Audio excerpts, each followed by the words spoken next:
King Tutankhamun was still a teenager when he died around 1322 BC.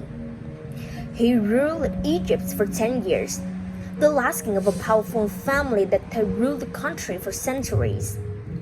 After his death, the body of King Tut, as Tutankhamun is usually known today, was placed in the gold-filled tomb. There, he lay forgotten until the tombs discovered in 1922. Although we know a lot about his life, the reason for King Tut's death at such a young age had remained a mystery, with murder the most extreme possibility. Now, improved X-ray technology and DNA testing offering new clues into the life and death of the boy king. Discovered and damaged. When British archaeologist Howard Carter opened King Tut's tomb, it was full of gold and other amazing items. Carter spent months carefully recording the treasures. When he and his team attempted to remove King Tut's mummy, they found that it had become attached to its solid gold coffin.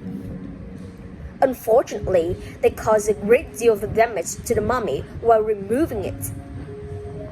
Theory about Tut's death.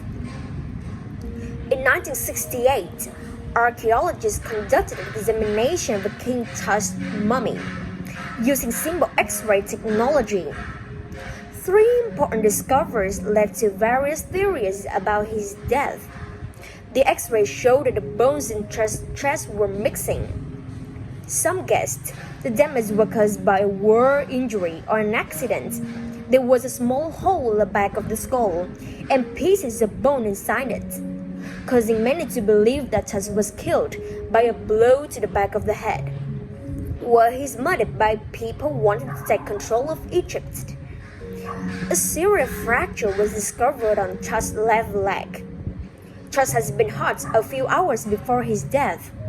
Could an infection from injury have killed Tut? A closer look. In 2005, scientists under the direction of Egyptian archaeologist Zahi Hawass used new and more effective X-ray technology to study the mummy. They discovered that damage to Tut's chest was caused by Howard Carter, and the hole in Tut's skull was made by embalmers who were preparing the body for burial. While it is the rule that one theory, that of murder, it still doesn't tell us exactly how he died. Then, in 2008, Zahi and his team analyzed Tut's DNA. They found that he suffered flat feet as well as a bone disease. This would have made it difficult for him to walk. When they analyzed the DNA of the mummies in other tombs nearby, they made some shocking discoveries. They found Tut's father and mother, who had similar DNA, were actually brother and sister. The DNA they passed on to Tut may have left highly vulnerable to disease such as malaria. Did an infection that started his fractured leg, added to the bone disease, cause his death?